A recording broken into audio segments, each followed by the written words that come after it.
Flaxborough, which had never quite recovered from the installation of its second bus stop in 1954, believed strongly in the dignities of small, properly conducted surprises.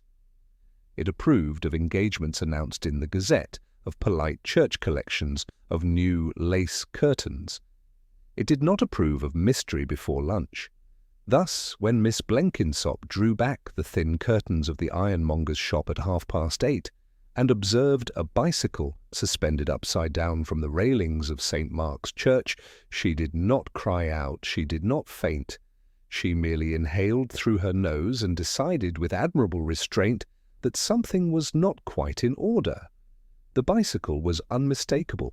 It was the Reverend Percival Garge's. This was not because it bore his name. No clergyman of dignity would label his own transport.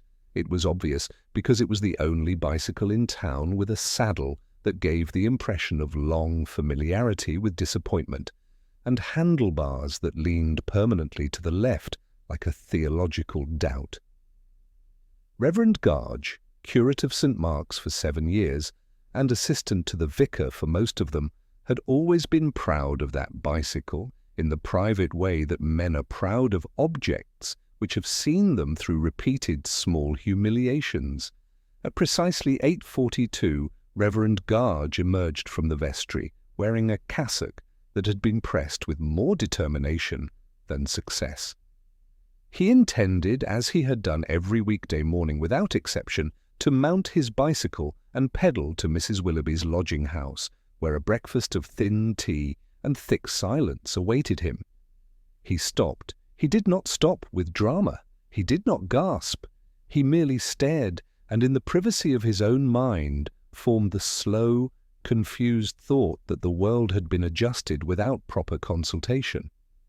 The bicycle was hanging from the railings by its front wheel, perfectly balanced, swaying gently in the mild breeze, like something that had chosen that position voluntarily. It was not damaged. It was not dirty. It was merely inverted, a sensation which in a more naturally expressive man might have manifested as outrage passed through Reverend Garge's soul and became what he would later describe as a sense of being made peculiar. He cleared his throat. "Ah," he said, to nobody. From the butcher's shop, Mr. Duggins observed the scene through the glass. Mr. Duggins had been butchering in Flaxborough for 40 years and believed deeply in the truth of surfaces. In his view, decent people did not suspend bicycles upside down unless they were either foreigners or careless. He wiped his hand on his apron and leaned slightly towards Mrs. Pettigrew, who was purchasing a pound of mince she did not intend to cook until Wednesday. "Well, I never," he said quietly. Mrs. Pettigrew leaned.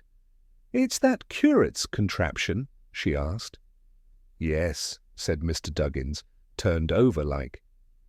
"Curious," said Mrs. Pettigrew, "a woman who accepted no coincidence as innocent." Meanwhile, Reverend Garge lowered the bicycle with awkward dignity. The act was not smooth. It involved a brief, ignoble struggle with gravity and a muttered apology to nobody in particular. The bicycle, once returned to the ground, looked smug. Garge inspected it carefully. No scratches, no loosened bolts, no obvious harm. Only one thing was missing, the pump.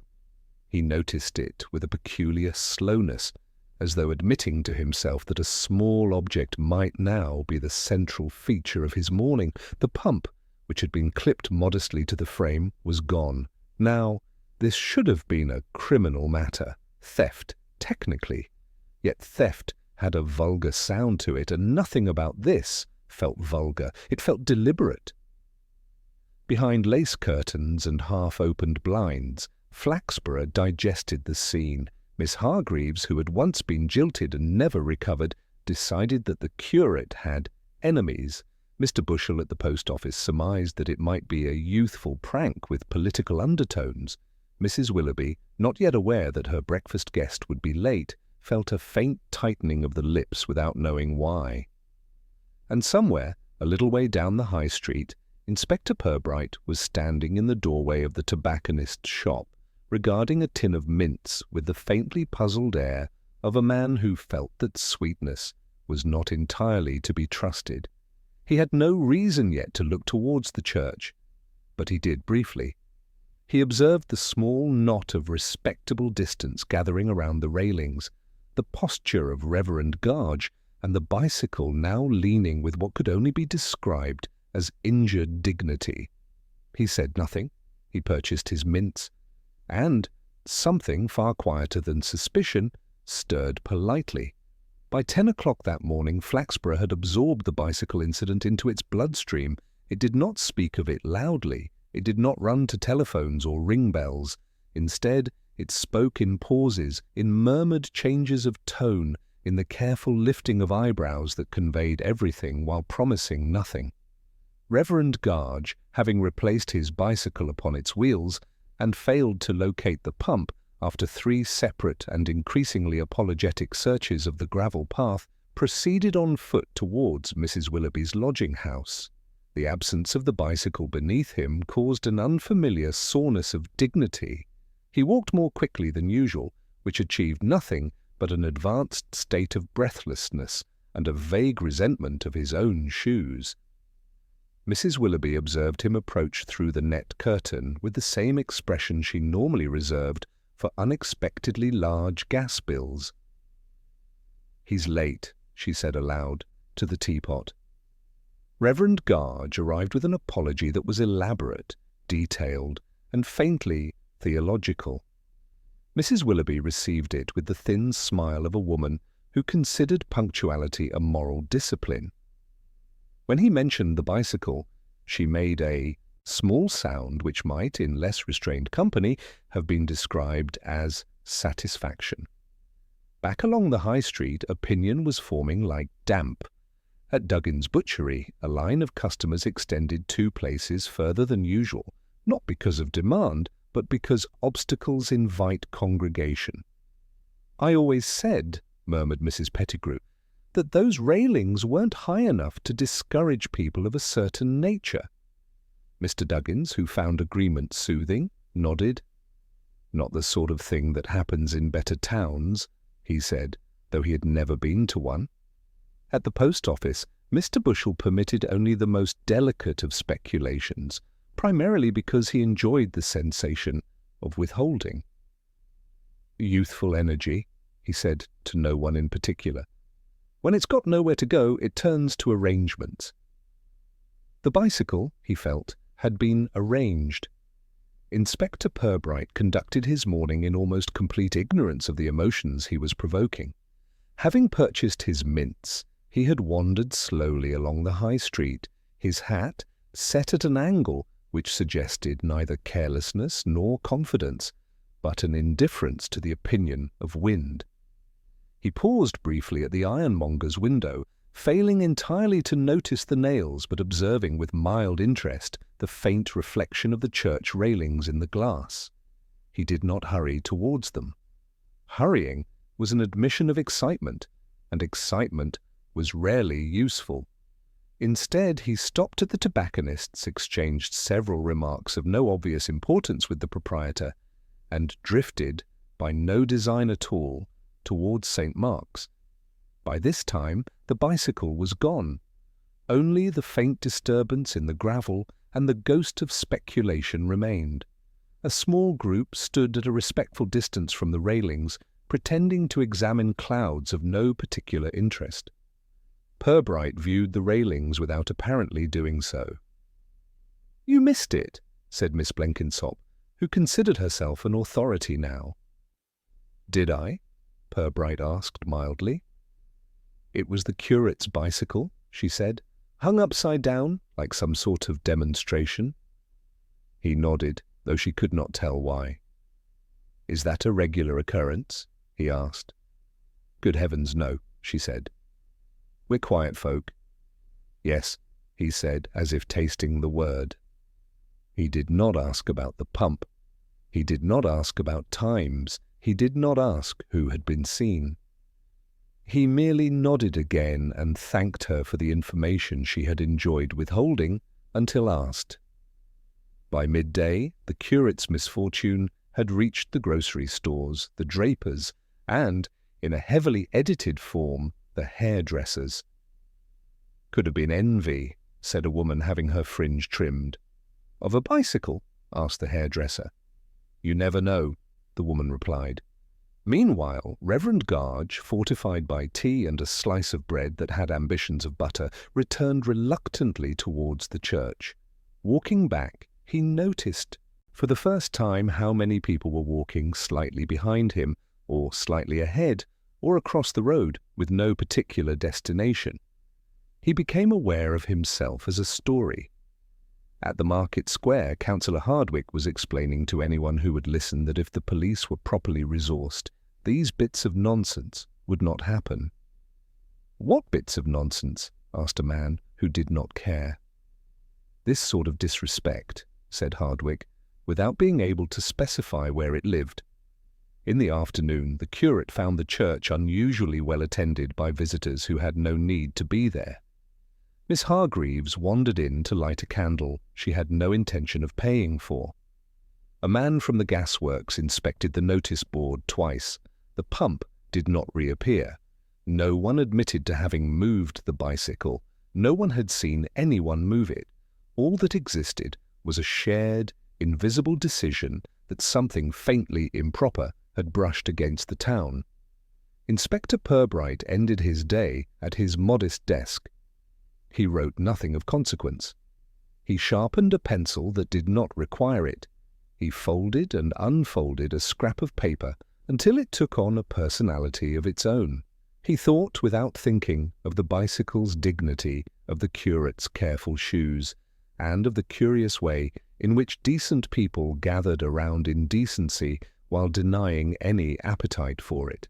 Outside, the town settled back into its usual pose, which was to sit very still and suspect everything gently, and somewhere, carelessly absent, a small metal pump waited in silence. The following morning introduced itself to Flaxborough with a degree of decisiveness it rarely possessed. The air was cooler, the clouds arranged themselves with purpose, and the town awakened with the collective feeling that a matter which had hovered indecisively on the edge of propriety might now be ushered, firmly and without fuss, into the category of explanation. This belief did not originate from evidence. It stemmed from discomfort. At precisely 9:15, Police Constable Hargood arrived at St. Mark's Church on a bicycle that was both upright and morally unapologetic. He dismounted with an air of professional authority that had been lightly polished for the occasion, and walked 2 slow circuits of the railings. He found nothing. This did not trouble him. He was a man who believed that the absence of visible disturbance was frequently proof of disturbance having been performed properly. Reverend Garge, watching from the vestry doorway, felt an obscure gratitude that someone in uniform had come to formalize his private humiliation. "Morning, sir," said Hargood. "Good morning," said Garge, who wished to sound less like an apology to the day. "I understand there was a bit of business with your bicycle." "If one may call it business," said the curate, faintly. Hargood nodded in the manner of a man who had already decided it was not, in fact, business. "Kids," he said, succinctly. "Children," said Garge. "Always is," said Hargood, bending to inspect a patch of gravel with unnecessary intensity. "Restless sorts, got nowhere to put their energy, so they put it somewhere else." "The pump was taken," said Garge, almost meekly. Hargood considered this. "They take things," he said. "Little things, metal, useful." "Useful for what?" asked Garge. Hargood paused. "Being useful," he said, recovering. By 10:30, Councillor Hardwicke had heard of the police visit and felt it his duty to ensure that its conclusions were sufficiently tidy. "That settled then?" he said at the grocer's. "Just boys." "What boys?" asked Mrs. Pettigrew. "The kind that hang about," Hardwicke replied. "You know the sort. They've got hair." This satisfied most people. It relieved them of the burden of imagining a culprit from among their own respectable selves. At the school, Miss Baxter observed 3 small boys by the pump and felt a faint unease at the efficiency with which categories were being distributed. At the post office, Mr. Bushell enjoyed the idea of contention, but accepted the official version for the sake of peace. "It'll be lads," he murmured. "Always lads." Inspector Purbright, meanwhile, sat in the narrow interview room at the police station and listened, without appearing to listen, as Hargood delivered his findings with careful gravity. "No damage," said Hargood. "No signs of forced anything, probably just high spirits, sir." Perbrite accepted this with a nod that gave nothing away. He did not interrupt, he did not challenge. He did not ask how the bicycle had been lifted or why the pump alone had been chosen. He asked one question. "What time do you suppose it happened?" "Early morning," said Hargood promptly. "Why early?" Perbrite asked. "Because it were there when we got there," Hargood said. "Yes," said Perbrite. "It was." He made a note which said nothing. At noon, the curate discovered that his difficulty had reached the vicarage, where the vicar had formed an opinion that was charitable but distinctly conclusive. "Youthful prank," said the vicar, pouring tea as if it were absolution. "We mustn't attach too much meaning." Garge nodded, feeling that meaning had attached itself anyway. At the market, the story evolved further. "It was lads," said Mr. Duggins, with the calm of a man who could now approve and dismiss simultaneously. "From where?" asked someone. "From somewhere else," Duggins replied, relieved. By late afternoon, Flaxborough had finished with the matter, as one finishes with a portion of gristle, and turned its attention back to appropriate concerns.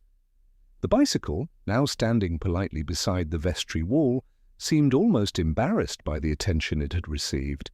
Its absent pump was spoken of less and less, being considered too small to sustain outrage. Only the curate remained faintly unsettled. He noticed, as he prepared the evening prayers, that someone had straightened a hymn book which he had left deliberately askew for months. It was not unreasonable, but it troubled him. Inspector Purbright walked home through streets growing quiet again. He observed the way people now walked more freely, the small relief in their shoulders, the careful restoration of ordinary expressions. He thought of explanations. He thought of how useful they were. At his desk, he placed the pencil down and stared at the wall for a moment that was longer than it appeared. The pump was not found. The boys were not seen. And yet the town slept peacefully on the knowledge that something untidy had been made tidy without effort. Perbrite folded his hands and considered the peculiar comfort of assumptions being shared by everyone and proven by no one. He felt, without quite admitting it, that something had been fitted too neatly into place. And neatness, in his experience, was very often a form of untidiness pretending to be complete. 2 days passed in Flaxborough with the careful steadiness of a clock that had been repaired too often. The accepted explanation for the curate's bicycle had settled comfortably into place, and most of the town treated the matter as finished furniture, something to step around without noticing its shape. Only the pump remained unaccounted for. It was by itself a minor object of no obvious value, and of so unremarkable a design that it could vanish from a crowded room without arousing suspicion. And yet, because it had not been returned, and because it had been taken alone, it held a faint, persistent power over attention, like a word half-remembered that refuses to be replaced. Reverend Garge searched for it again on the 3rd morning, not from hope, but from a sense of neatness. He looked under the pews, behind the choir stalls, and beneath the small table where hymn books were disciplined into silence. Each failure increased the pump's importance to a degree he found personally embarrassing. In the vestry, he noticed that his spare stole had been folded more carefully than he ever managed. This unsettled him. Meanwhile, Inspector Purbright took himself, without announcing the intention, to the alley behind the ironmonger's. He examined nothing with the attention of a man making a point of not examining. A scrap of blue string had lodged itself between two cobblestones, and he regarded it as one might regard a relative whose opinions one has agreed not to discuss. He bent, removed the string, and placed it carefully in his pocket, where it would later be forgotten but not entirely dismissed. Mrs. Pettigrew encountered Mrs. Willoughby outside the baker's, and the two exchanged the sort of information which, though unprovable, improves with repetition. "The pump's still gone," said Mrs. Pettigrew. "I should think so," said Mrs. Willoughby. "Those boys don't return things, they don't even return glances properly." In the drapers, talk had moved on to whether such pumps were truly necessary, or whether they encouraged an unhealthy independence. Councillor Hardwicke, whose peace depended upon the disappearance of complexity, expressed satisfaction that no further incident had occurred. "If there'd been anything serious," he said, "the pump would have turned up." Nobody asked him why. By the afternoon, a faint problem began to settle in Perbrite's mind. It was not composed of facts, nor of theories, but of proportions. He could not reconcile the act with the object. A bicycle inverted was spectacle, a pump removed was usefulness.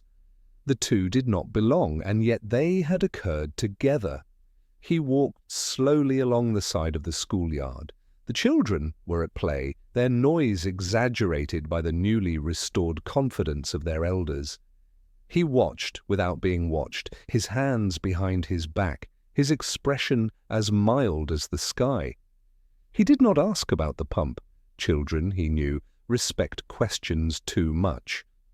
Behind him, Miss Baxter noted the way his walk never hurried, and felt a vague approval of a man who did not look as though he might misunderstand anything. At the vicarage, the vicar entertained a visiting clergyman who admired the town's tranquillity. "Nothing ever really happens here," said the vicar, pouring tea. Reverend Garge, present but invisible, touched his empty bicycle bracket with his foot, and felt that something had happened, though he could not approve of it. Later that evening, Mr. Bushell at the post office received a small parcel with insufficient postage and more than sufficient secrecy. He weighed it, frowned, and placed it on the counter, where everyone might see that it was not for them. It weighed less than a loaf of bread. Inside it, secured in brown paper and twine, was a small metal object. He did not open it. He admired its mystery. The parcel remained on the counter until closing time, during which no one collected it, claimed it, or admitted to expecting it. Mr. Bushell, who was not unkind, placed it in the drawer reserved for things that were neither lost nor wanted. Inspector Purbright walked home by the longer route, passing the lamp-post where old posters peeled away from their own promises. He stopped once to straighten his hat against a wind that had not troubled him, and once to examine a shoelace that had no intention of parting. He wondered gently why anyone who wished merely to misbehave would bother with dignity, and why anyone who wished to be useful would bother with display. The pump did not appear in the curate's bicycle. It did not appear in any waste bin. It did not appear in any hedge, and, being absent, it became more present in thought than it could ever have been in fact. That night, as the town slept in its usual agreed positions, a small sound of metal against wood occurred very quietly in a back room behind the post office. It was not loud, it was not important. But it marked the first moment in which the pump was no longer merely missing. It had been placed somewhere new. By the end of the week, Flaxborough had returned, outwardly, to its accustomed rhythm. Shop bells answered each other politely, the market traders arranged their cabbages with the grave care of minor diplomats, and the post van arrived and departed with the modest air of a creature that had never caused inconvenience. It was precisely this return to order that began to create a different sort of disturbance, one composed not of noise, but of discrepancies. Mr. Bushell opened the small back drawer shortly after 9 on Thursday morning. He did so with the air of a man who considered himself the temporary custodian of several private dramas. The brown parcel was still there. It had not been claimed, inquired after, or frowned upon. It had merely waited. He lifted it out and placed it on the counter, where it sat among the stamps and paperweights like a guest who had arrived too early and declined to leave. He did not open it. He weighed it again. It weighed no more than it had 2 days before, which disappointed him faintly. At 9:30, Miss Hargreaves arrived to collect a pension form she had no intention of filling in correctly. She noticed the parcel and noticed that it was not addressed to her. "What's that?" she asked. "Something," said Mr. Bushell.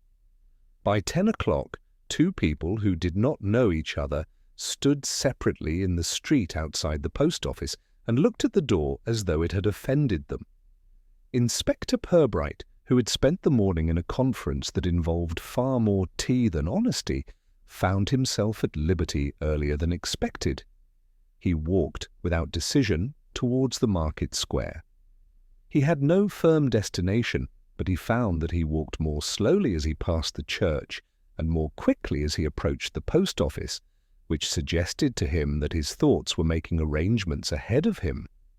He stopped just beyond the tobacconist's and observed the street. He observed more particularly the way the clock over the chemist's shop insisted upon telling time that nobody trusted.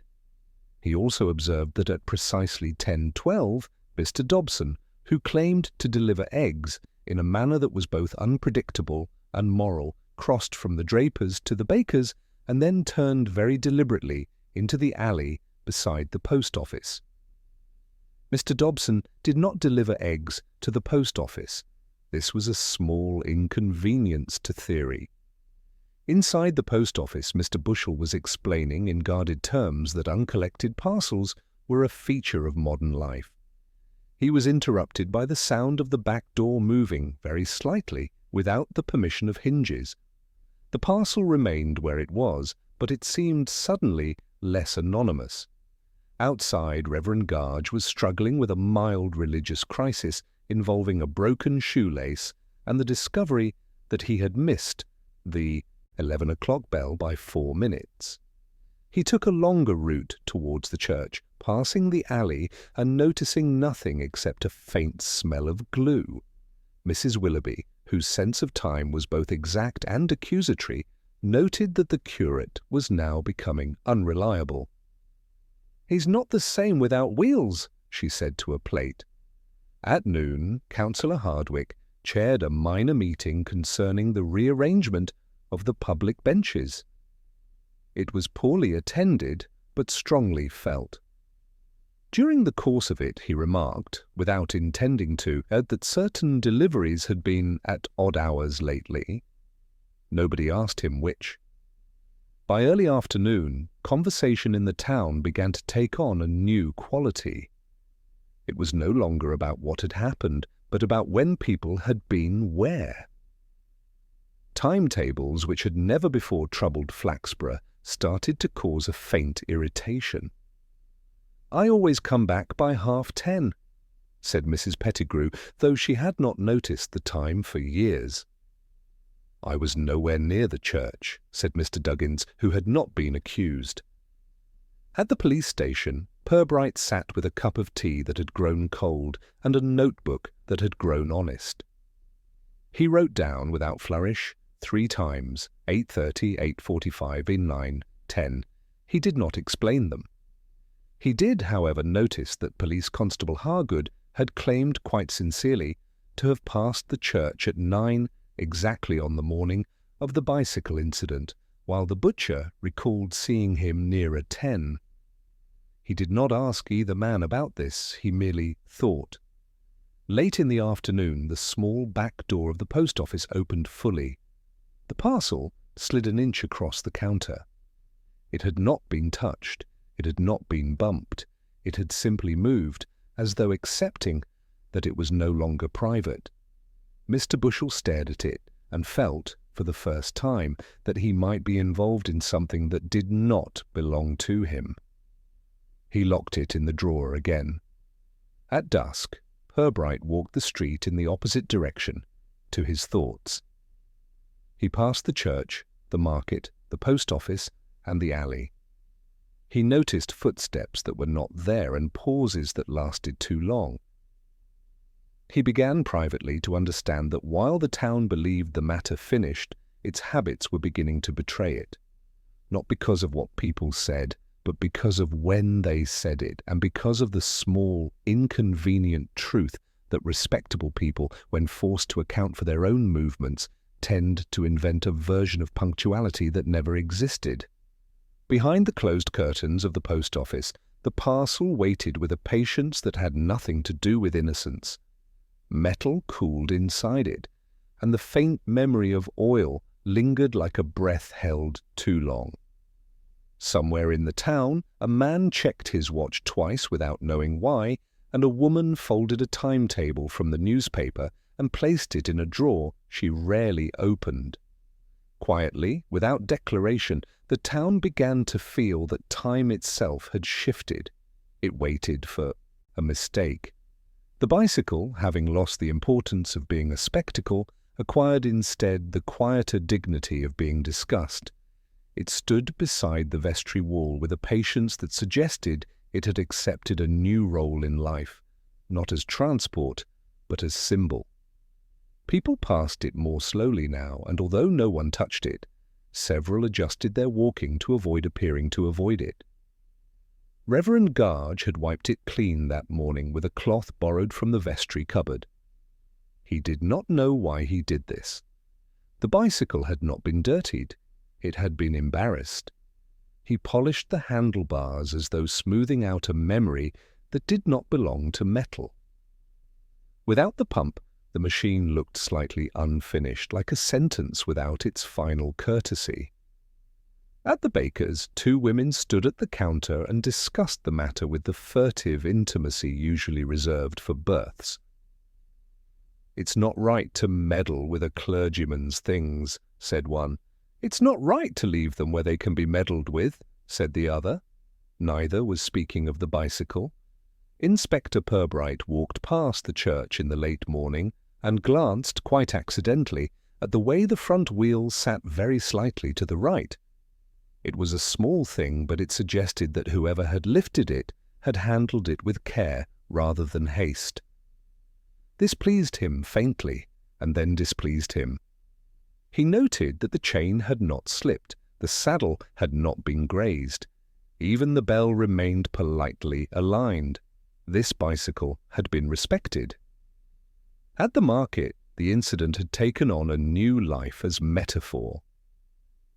"We're all liable to end up upside down," said Mrs. Pettigrew to nobody prepared to argue. Mr. Duggins suggested without malice that a bicycle treated like that must have been badly brought up. At school, boys were inspected more closely for signs of imaginative inclination. Miss Baxter spoke quietly to three of them, and they denied, with perfect truth, that they had ever considered hanging a bicycle anywhere at all. They found it an exhausting idea. In the post office, the parcel continued its silent residence. Mr. Bushell placed his hand upon the drawer twice that day without opening it. He felt that touching the wood helped him remain innocent. Behind the counter, he observed that people were beginning to stand slightly further apart from one another, as though gossip had acquired a contagious property. The curate attempted once more to borrow a bicycle from the verger. The verger agreed, but looked anxious, as though lending a bicycle might now carry moral consequence. The borrowed machine was larger, louder, and far less sympathetic. Garge rode it badly, which the town interpreted as a comment. Inspector Purbright noticed. He noted that humiliation, like gravity, is most apparent when things do not fit. That afternoon, Constable Hargood walked past the bicycle and found himself slowing down. He examined it with an expression that attempted to be official and succeeded only in appearing uncertain. He touched the back wheel, then immediately withdrew his hand as though it had responded. "Still no pump?" he asked the curate, who had not been speaking. "Still no pump," said Garge. "Shame," said Hargood, who did not know why he felt it. In certain parlours, the bicycle became an emblem of treatment. "It's how you know who's got enemies," said Miss Hargreaves, though she had never had any that she knew of. Councillor Hardwicke remarked, more than once, that if there were more civic pride, bicycles would not be handled. The oddest feature of the object was that it remained functional. One push, and it would roll. One lift, and it would comply. Nothing in it suggested violence, and yet it had been altered in the eyes of the town. Perbrite paused in the late afternoon beside the bicycle. He did not touch it. He did not need to. He observed it as one observes a man whose manners have been damaged. There was a slight misalignment in the brake lever, barely perceptible. It suggested that whoever had lifted it had tested it, just for a moment, as though considering usefulness rather than mischief. He walked away and thought of hands, not boys. At the grocer's, an elderly man who had once repaired watches said quietly that hanging a bicycle by the front wheel was not an easy thing to do alone. "Why would you want to?" asked the grocer. The man shrugged. "Depends what you want to say," he replied. By early evening, the curate felt exhausted by the attention being paid to an object that had never married, never served tea, and never been difficult to cook for. He wheeled it inside the vestry, leaning it against the wall, away from public judgment. The church felt smaller without it. Inspector Purbright, returning past the post office, noticed that the back door now sat more snugly than before, its hinges less permissive. He noted, too, that the clock above the chemist's had lost 2 minutes and gained them back without apology. That night, as lamps were drawn and voices softened, the bicycle rested in darkness.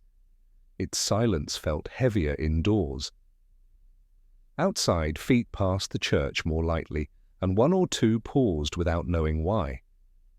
In the back room of the post office, something that had been metal and ordinary was now something else, a possibility wrapped in paper and patience. And in the privacy of his own thoughts, Inspector Purbright began to feel that the town had misunderstood what had been taken. It was not the pump that was missing. It was the right arrangement of things. The second disturbance arrived without fuss, without announcement, and with an accuracy that suggested it had been practiced. It occurred on a Tuesday morning when the town had begun, collectively, to believe that nothing more would come of the bicycle affair. Belief in Flaxborough had always been an invitation. At 8:08, Mrs. Willoughby unlocked the front door of her lodging-house and discovered that the brass nameplate, which had been there for 20 years and cleaned with religious discipline every Thursday, had been turned upside down. It was not damaged, it was not removed, it was simply reversed. Mrs. Willoughby stood very still, holding her duster in one hand, and felt a sensation enter her chest that she would later describe, inaccurately, as outrage. "Who," she said to the empty hall, "has been touching my brass?" Within half an hour, the town knew. This time, gossip did not hesitate. It flowed like something that had been waiting all week for a second chance. "That's not boys," said Mrs. Pettigrew, who had revised her position overnight. "Boys don't polish brass first," said Mr. Duggins with the conviction of experience. Constable Hargood arrived, again with purposeful steps, and again found no footprints that satisfied him. The nameplate shone in the light like an accusation that refused to accuse. "Could be kids," he said, though he did not believe it now. "Children don't touch private brass," said Mrs. Willoughby, who considered the matter settled.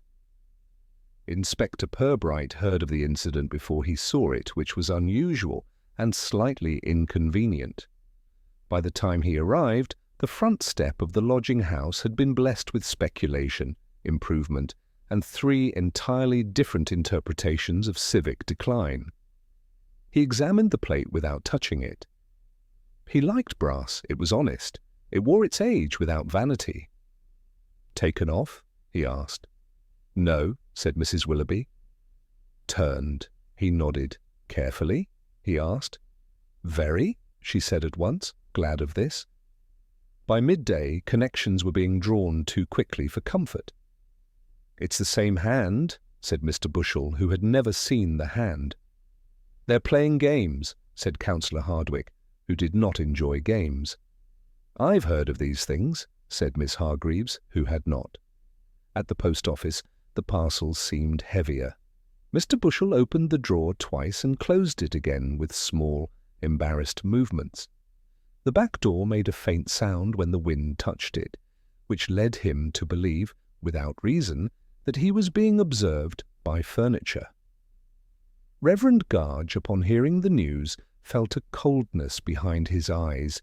It was not sympathy, it was recognition, the same soundless insult, the same neatness without permission. "Someone's busy," he said aloud, to the bicycle, which leaned in the vestry with less dignity than before. Inspector Purbright walked the path between the church and the lodging-house slowly, counting nothing and measuring less. He noticed that the gravel looked stirred, not scattered, that a hedge twig had been bent and then pushed carefully back. That time of footsteps was being hidden by consideration rather than tramp. He paused by the chemist's clock, which now ran 2 minutes fast, and felt that time itself was no longer impartial. That afternoon something else occurred. It was as small as the other incidents and more dangerous. The bicycle pump was found, not in the church, not in a hedge, not in the street. It was found inside the parish hall, neatly placed in a drawer that Reverend Garge had not opened in several years. It lay wrapped in brown paper, without twine, without address, without explanation. Garge stared at it as though it might say something if he were rude enough to ask. He did not touch it. He closed the drawer. By the time Perbrite arrived to see it, word had spread in a confused and contradictory fashion. Some said the pump had been delivered. Some said it had been posted. Some said it had been brought by a boy who ran away. Perbrite stood in the empty hall and looked at the drawer. "May I?" he asked. Garge nodded. He opened it. The pump lay there like a polite confession that refused to elaborate.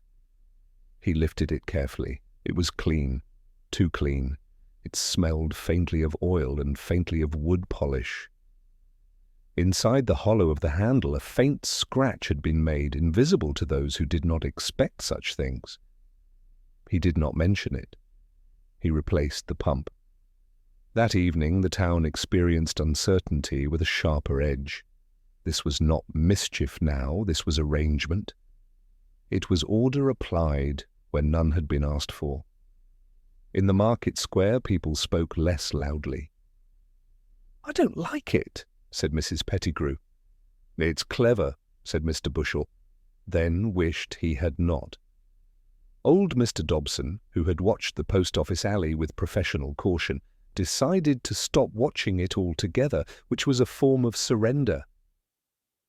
As darkness drew in, the curate walked the length of the church alone. The bicycle stood by the wall. The pump was locked away. He felt less restored than he had expected.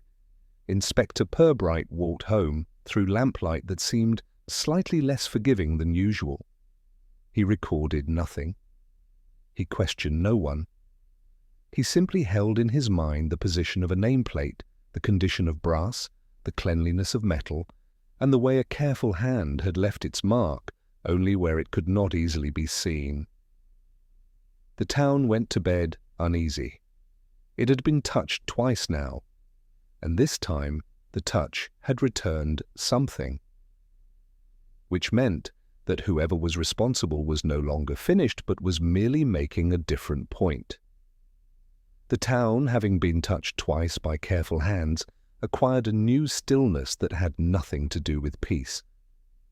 Doors were closed with a softer sound, curtains were drawn with a fraction more thought. People no longer spoke of the bicycle or the nameplate as incidents, but as ideas, which was considerably more unsettling. Inspector Purbright considered this in the late morning as he walked the longer way around the market square. He observed the cabbage stall where the vegetables lay in their usual neat rows, and noted that even cabbages, when handled too often, develop a sort of watchfulness. He bought nothing. He needed nothing. He was collecting impressions, though he would never have admitted to such a romantic habit. At the church, Reverend Garge stood in the vestry and looked at the returned pump as though it might, if stared at long enough, explain itself. He had fitted it back onto the bicycle, but had not yet used it. The bicycle, now whole, seemed oddly less steady than before, as though completeness had become a complicated state. He touched the pump once, then removed his hand, as if he had offended it. In the post office, Mr. Bushell found himself watching customers more carefully than stamps. The unknown parcel was no longer there, having been quietly removed the day before by a postal inspector who asked no questions and answered none. This should have brought relief. Instead, it left a hollow place in the drawer that had begun to feel like responsibility. A silence sat there now. "And that's worse," he said. To no one. Mrs. Willoughby polished her nameplate again, though it had lost no brightness. She found that she did not trust its normal position anymore. When it hung straight, it looked false. When she imagined it upside down, it felt honest. This confused her, and she disliked confusion as a rule of life. At the police station, Constable Hargood cleaned his helmet longer than necessary. He had stopped repeating the word "boys" aloud, which had been a relief to everyone but himself. He felt that he had been wrong without having done anything technically incorrect, and this sensation sat in his thoughts like a loose button. Perbrite sat at his desk and wrote a single sentence on a scrap of paper. Respectability depended upon being left alone. He folded it and put it away. He thought of Flaxborough's habits, the way it greeted funerals with more confidence than weddings, the way it applauded small promotions without remembering who had been promoted. The town valued order, but it valued invisibility more. One could be poor so long as one was quiet about it. One could be unhappy so long as one did not describe it. The curate's bicycle had never broken any rule. It had merely been made visible. That, Perbrite felt, was the difficulty. In the afternoon he walked past the vicarage and noted that the vicar's bicycle leaned perfectly upright without assistance. It was tied with a chain so brightly new that it looked unused. He did not stare at it. He did not need to. It was too obedient to be interesting. A faint rain began to fall over the town, not a committed rain, but a hesitant one, composed of drops that could not make up their minds. People produced umbrellas with a theatrical air, as though hoping to be seen being prepared. Gossip did not stop. It adjusted. "I heard it wasn't random," said Mrs. Pettigrew, more quietly than before.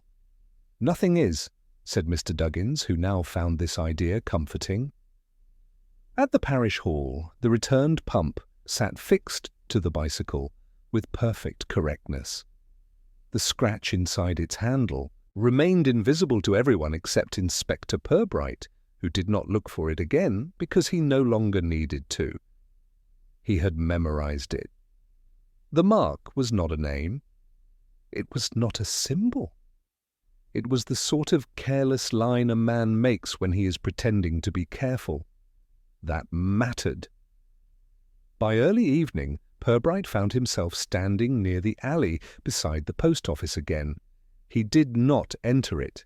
He simply stood close enough to notice that the brickwork still held the warmth of afternoon, and that a faint smell of metal lingered there, like a thought that had brushed past and left its sleeve behind.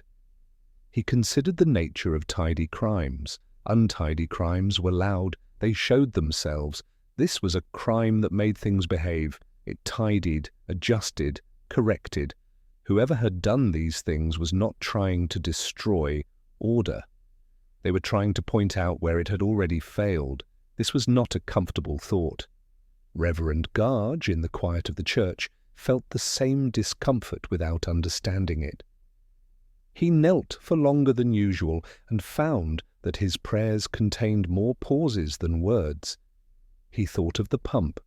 He thought of the bicycle in the air. He thought of Mrs. Willoughby's nameplate without knowing he was thinking of it. He felt watched by his own belongings. By nightfall, the town rested in a condition of strained politeness. Nothing had happened that day that could be reported. Nothing had been moved. Nothing had been altered. And yet the absence of disturbance now felt like a kind of disturbance itself. Inspector Purbright, at home, removed his hat and placed it on the peg with more care than usual. He poured himself a cup of tea and let it cool. He did not drink it. He simply watched the surface. He understood now that the events were not finished. They were being composed. He suspected, without fear and without hurry, that the careful hand at work in Flaxborough was not motivated by playfulness. It was motivated by exactness, and exactness, when turned outward, had a habit of becoming accusation. Outside, the rain touched the pavement one last time and stopped. Inside the town, respectability folded itself like a coat that no longer quite fit, and waited with careful breath for the next adjustment. The invitation appeared without drama and without explanation, which was exactly how Inspector Purbright intended it. It took the shape of a perfectly ordinary suggestion, delivered in the tone of a man asking whether the sugar should be placed nearer the kettle. He mentioned, in passing, that he would be taking tea at the parish hall on Friday afternoon, and that anyone passing would be welcome to join him. He did not say why, by 3:30, several people who had not planned to pass the parish hall found themselves doing so. Mrs. Willoughby arrived first, because punctuality was, to her, a form of armour. She took notice of the way the tables had been arranged. They were not symmetrical. This offended her slightly, and then interested her. Mrs. Pettigrew came next, claiming purely accidental proximity. She sat where she could observe both the door and Mrs. Willoughby without appearing to favour either. Mr. Bushell hovered near the entrance, feeling that leaving would be rude and staying might be dangerous. Reverend Garge did not intend to attend.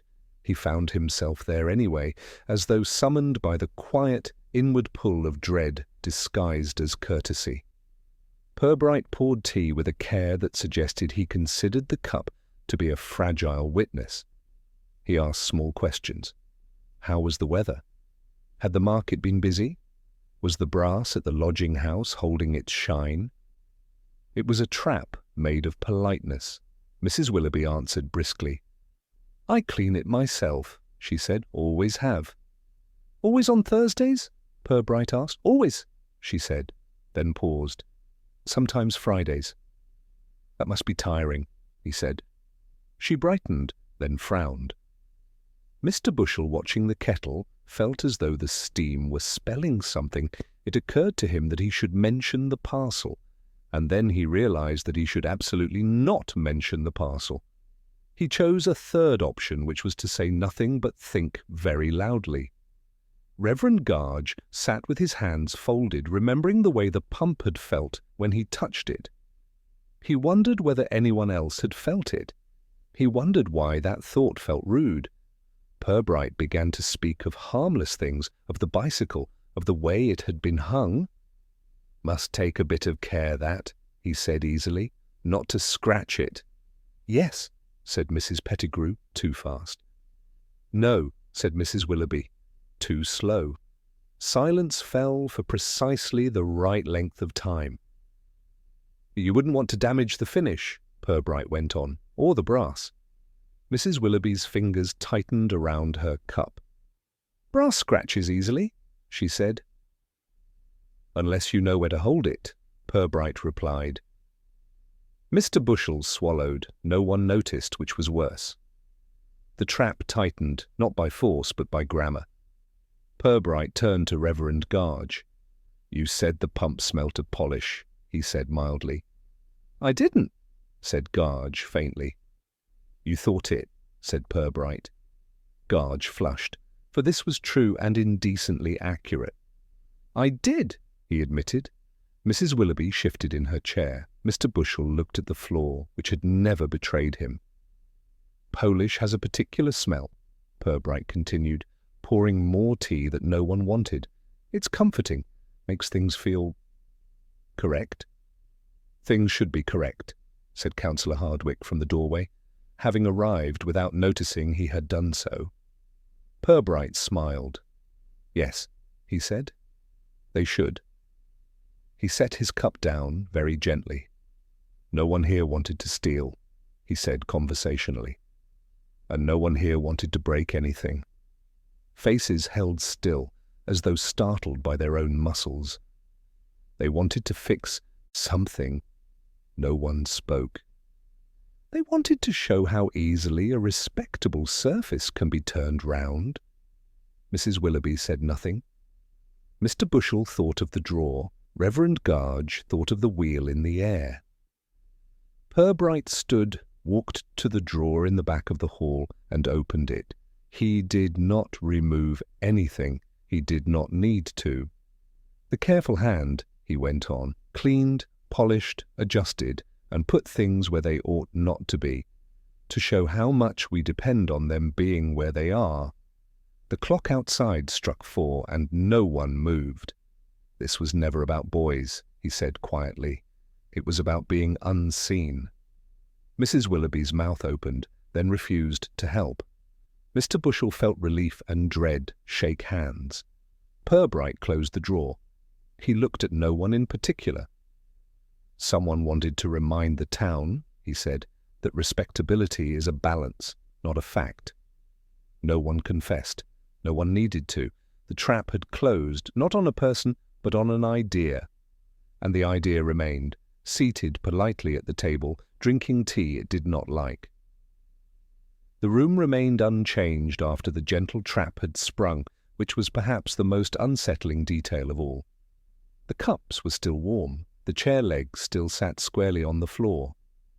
The hum of ordinary life outside the parish hall continued without pause, as though nothing had been touched by meaning. It was in this atmosphere of forced normality that Inspector Purbright chose to explain. He did not raise his voice. He did not adopt the slightest hint of theatricality. He sat down again, folded his hands flatly upon the table, and spoke as though continuing a remark about the weather that had simply taken a more thoughtful turn. It began, he said, not with theft, and not with humour, but with correction. No one interrupted. The bicycle was not hung in anger, he said. It was not hung to be mocked. It was placed to be improved. Mrs. Willoughby stared at the line in the tablecloth which she had never noticed before. It was made to stand out, he continued, not because it was wrong, but because it was too easily overlooked like most decent habits. Mr. Bushell felt the urge to speak, and restrained it as though it were a misdemeanour.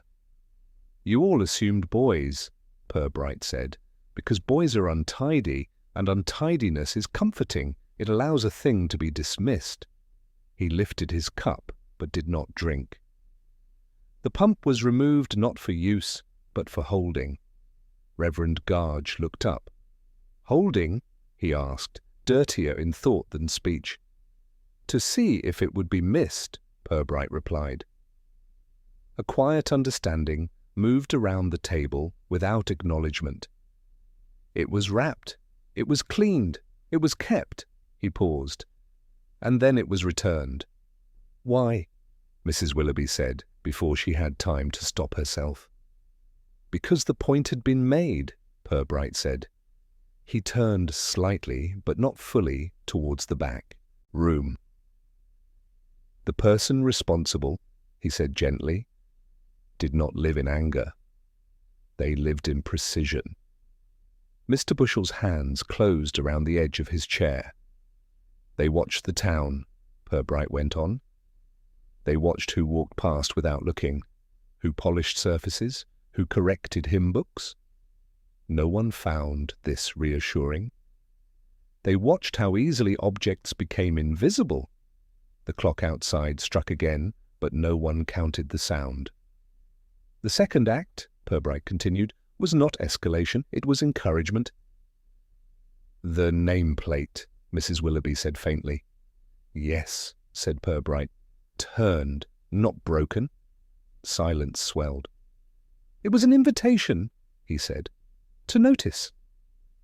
He took a small piece of folded paper from his pocket and placed it on the table. He did not open it. "I asked myself," he said, "who in this town might feel that surfaces had grown more important than truths? Did someone move? It was impossible to tell. I asked who might feel that people had become so buried in respectability that nothing of them could be seen. The paper remained folded. I asked who might think that gentle disorder was the only form of speech left." Mrs. Pettigrew's eyes flickered, then settled. Mr. Bushel's mouth opened and closed like the drawer of the post office. Reverend Garge felt heat at the base of his throat. "All of you," Perbrite said calmly, "suspected each other." He allowed that to exist. All of you felt watched. He let time breathe. The truth is simpler. He touched the paper, without unfolding it. "No criminal stood in this room," he said.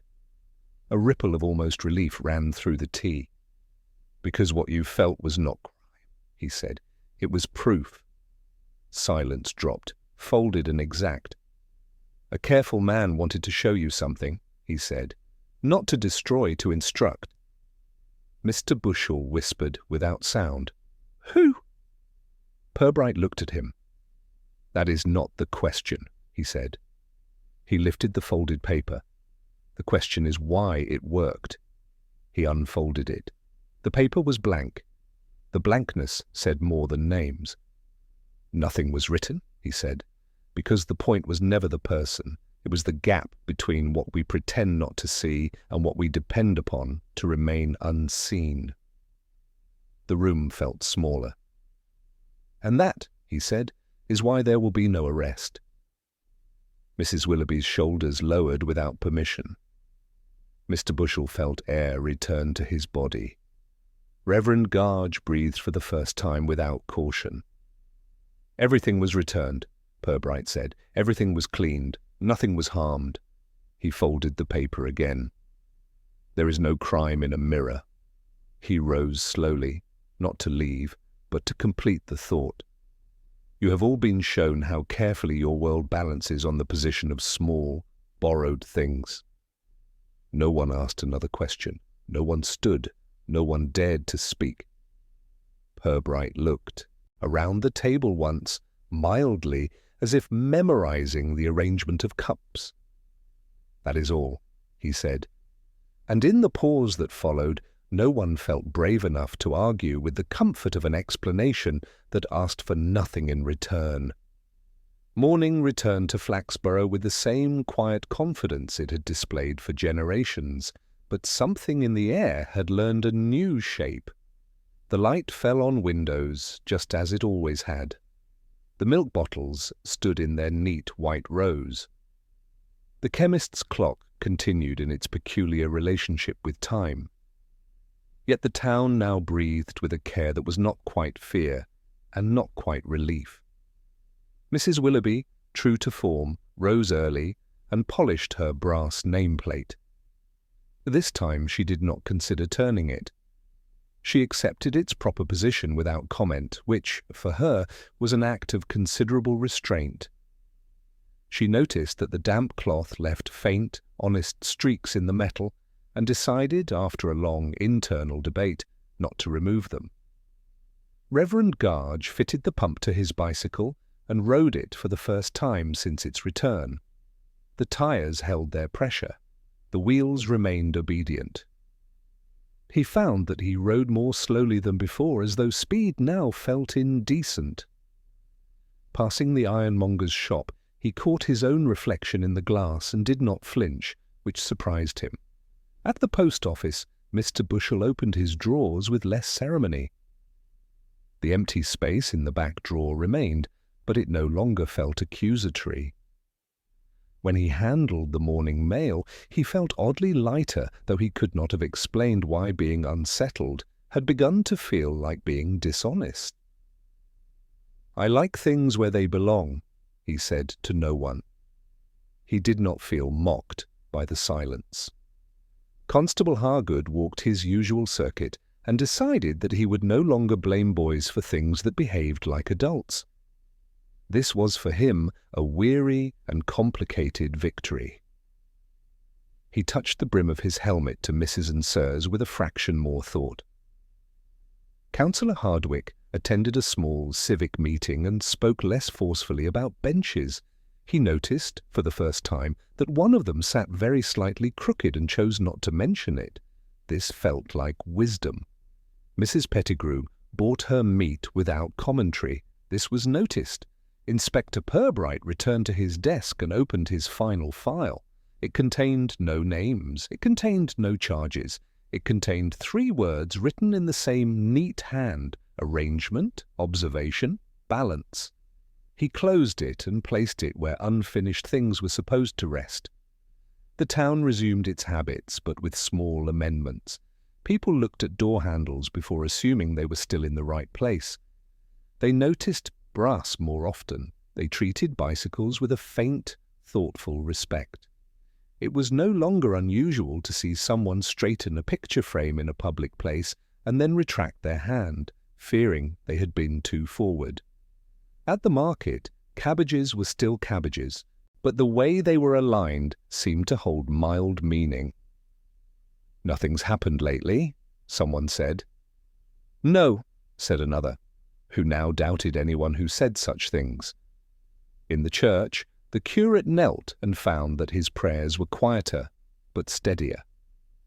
He did not feel corrected. He felt recognized. Late in the afternoon, Perbrite walked past the post office once more. He paused only to check that the back door remained obedient to its hinges. It did. He did not walk down the alley. He had no cause to. He passed the lodging house, noted that the nameplate hung as it should, and touched the brim of his hat without being seen. Inside the town, respectability settled back into its places, though it now wore its clothes as though aware they could be removed without permission. Secrets remained. They always would. But they had learned that they were not as invisible as they preferred. That evening, as lamps were lit and curtains drawn, the town felt something it rarely welcomed and could not repel. It felt understood. Inspector Purbright sat at his small table, finished the tea he had left to cool, and placed the cup in the sink without rinsing it immediately, which was his only indulgence. He looked once more at the blank wall and felt no need to add anything further. What had been borrowed had been returned. What had been moved had been set right. What had been seen could never be entirely unseen. Outside, the streets held their silence like a shared agreement. Footsteps sounded ordinary again, doors shut without implication, shutters fell without performance, and somewhere, quietly fitted back into its rightful place, a bicycle stood, with both its wheels on the ground, knowing now that it had once been lifted and would never be entirely ordinary again. Respectability put its coat back on. Flaxborough went to bed, and Inspector Purbright turned out the light. He